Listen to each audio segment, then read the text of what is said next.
কেমন আছো বন্ধুরা? আমরা তো খুব ভালো আছি। আর আজকে নিয়ে চলে এসেছি নতুন টপিকের উপর ভিডিও। আর টপিকটা হচ্ছে এরকম টাইপ অফ, মানে যেটা টাইটেলে লেখা রয়েছে ভিডিওতে সেটাই বলছি তোমাদেরকে। মানে ত্যায্য পুত্র থেকে দেশের সেরা একটা রকস্টার, রাইট? একদম। তো সেরকম কিছুই। তো কার বিষয়ে কথা বলছি আমরা? আমাদের জেমস, মানে নগর বাউল জেমস স্যারের সম্বন্ধেই বলছি। তো এরকম একটা স্টোরি শুনতে তো ভালো লাগবেই বেশ। একদম, তার জীবনের ছোট্ট কাহিনীটাই আজকে আমরা শুনবো।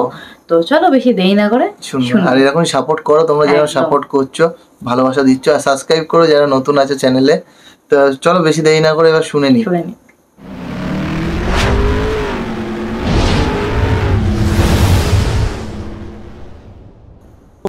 এই শব্দটি শুনলেই যার ছবি চোখের সামনে ভেসে ওঠে তিনি হলেন জেমস। কখনো তিনি নগর বাউল, কখনো রক স্টার, আবার কখনো গুরু জেমস। তার নামটাই যেন একটা ব্র্যান্ড। শৈশবে পরিবার থেকে পুরোপুরি বিচ্ছিন্ন হয়ে পড়া এই মানুষটি আজকে বাংলাদেশের প্রতিটি মানুষের কাছে একটি ইউনিক ব্র্যান্ডের নাম। তার গাওয়া মা গানটি কিংবা বাবা কতদিন গানটি শুনে কান্না করেনি এমন মানুষ খুঁজে পাওয়া উপমহাদেশের সব থেকে বেশি পারিশ্রমিক নেয়া রকস্টারদের মধ্যে তিনি একজন। অথচ একটা সময় ছিল যখন হোটেলে সামান্য খাবার টাকাও তার পকেটে ছিল না। আজকে আমরা জানবো গুরু জেমসের জীবনী সম্পর্কে। তো চলুন শুরু করা যাক। গুরু জেমসের জন্ম 1964 সালের 2রা অক্টোবর নওগাঁ জেলায়। তবে তিনি বেড়ে ওঠেন চট্টগ্রামে। জেমসের আসল নাম ফারুক মাহফুজ আনাম। শিক্ষিত পরিবারে জন্মলেও ছোটবেলা থেকেই পড়াশোনার প্রতি খুব একটা মনোযোগ ছিল না জেমসের। তার বাবা মোজাম্মেল হক ছিলেন একজন উচ্চপদস্থ সরকারি কর্মচারী। মা জাহানারা খাতুন ছিলেন।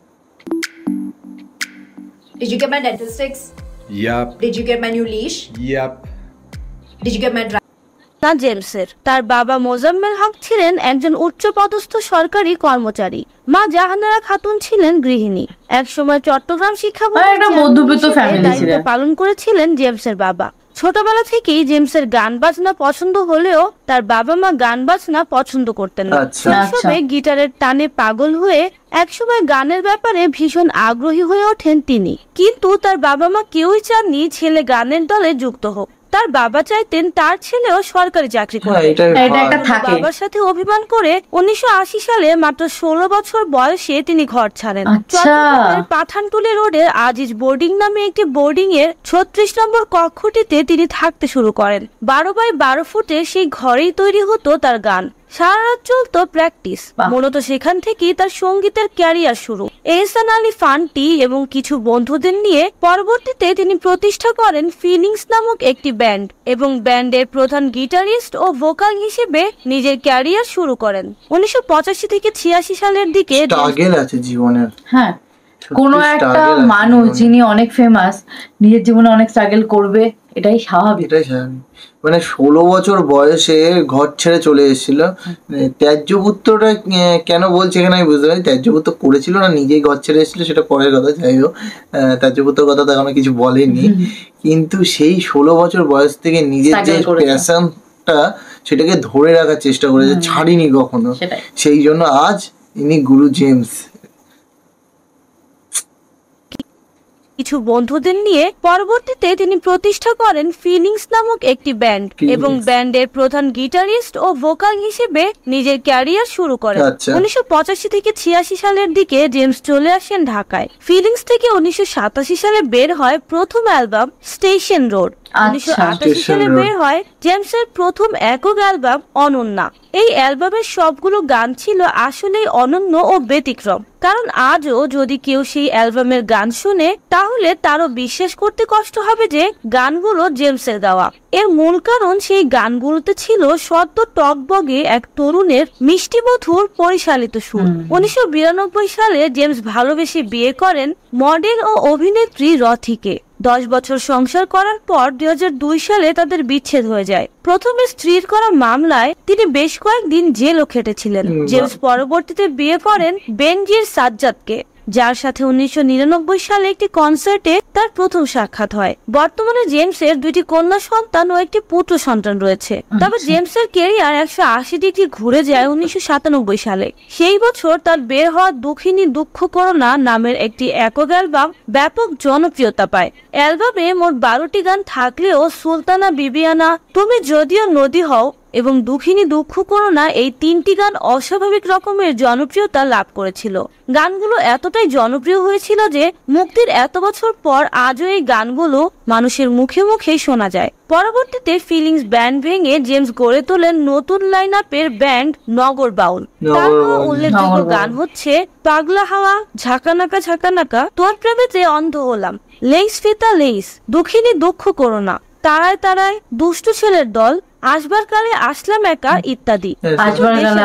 আন্তর্জাতিক পরিমণ্ডলেও ব্যাপক জনপ্রিয় এই তারকা শিল্পী। বাংলা গানের পাশাপাশি বলিউডের ছবিতে কণ্ঠ দিয়েছেন জেমস। বাংলা ব্যান্ড সঙ্গীতে কাজ করার কারণে পশ্চিমবঙ্গেও খুব জনপ্রিয় ছিলেন জেমস। সেই সূত্রে 2004 সালে বাঙালি সঙ্গীত পরিচালক প্রীতমের সাথে মিলিত হন তিনি। 2005 সালে বলিউডের গ্যাংস্টার নামক একটি চলচ্চিত্রে তিনি প্লেব্যাক করেন। চলচ্চিত্রে তার গাওয়া ভিগি ভিগি গানটি ব্যাপক জনপ্রিয়তা পায় এবং বেশি সময় তা বলিউড টপ চার্টেরও শীর্ষে ছিল। 2006 সালে তিনি ও লামহে নামক একটি চলচ্চিত্রে চল চলে গানে কণ্ঠ দেন। 2007 সালে তিনি লাইফ ইন এ মেট্রো চলচ্চিত্রে আবারও প্লেব্যাক করেন। চলচ্চিত্রে তার গাওয়া গান দুইটি হলো রিশতে এবং আলবিদা।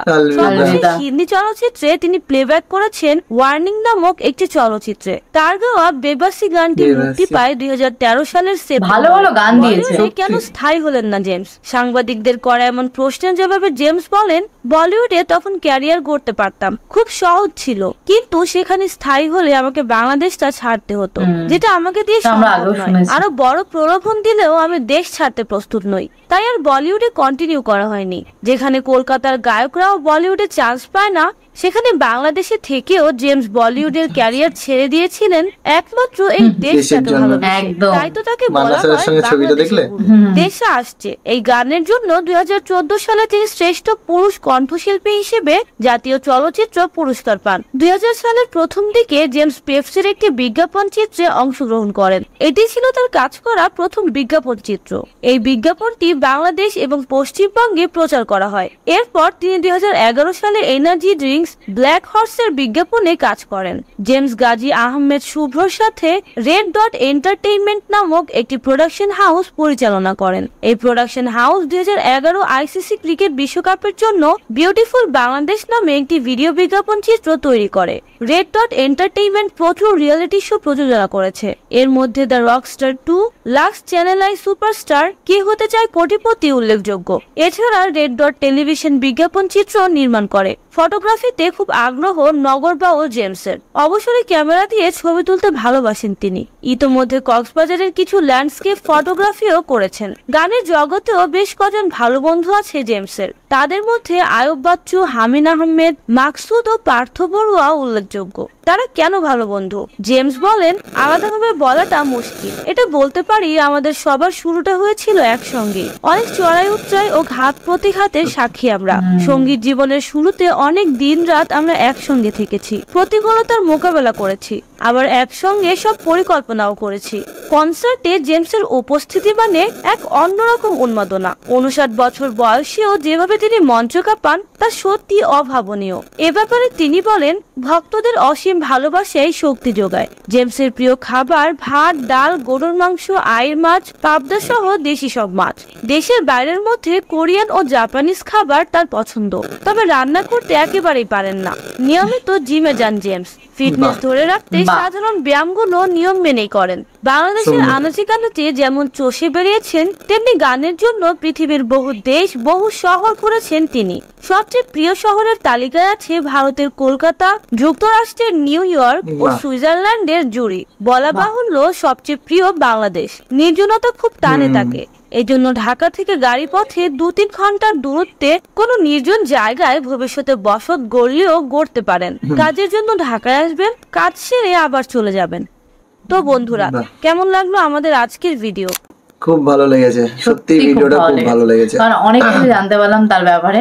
তো ইন্টারভিউতে একটা শুনেছিলাম ওই যে ওই বিষয়টা যে কেন উনি বলিউড ছেড়ে দিয়েছিলেন, সেটা আমরা একটা শুনেছিলাম যখন আমরা তার ভিডিও দেখতাম, তার গান শুনতাম, তখন শুনেছিলাম।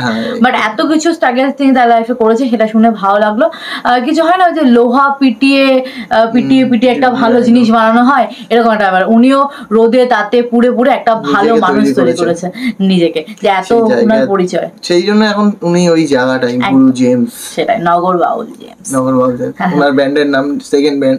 আর তারপরে মনে আর কোনো ব্যান্ড ছিল না একদম। তো উনি অনেক ভালো গান করেছেন, আমরা অনেক গান রিকোয়েস্ট মানে রিঅ্যাক্ট করেছি, তোমরা চাইলে আরো করতে পারি। তোমাদেরকে একদিন বলেছিলাম অনেক গান আছে যেগুলো বলে এখনো শুনলে এখনো ভালো লাগবে, তো সেই গানগুলো শোনা যেতে পারে যদি আমরা পাই তো খুঁজে। একদম। তো আজকের এই ভিডিওটা তোমাদের কেমন লাগলো কমেন্টে লিখে ফেলো, আর যেমন সাপোর্ট করছো তেমন সাপোর্ট করো। আর যারা নতুন আসছো আর ওই চ্যানেল থেকেও আসছো, ভিডিও ভালো লাগলে ওই চ্যানেলের মতন সাবস্ক্রাইবটা করে যেতে ভুলো না। একদম আমাদের পাশে থাকো, সাথে থাকো, আমরা এটাই চাই।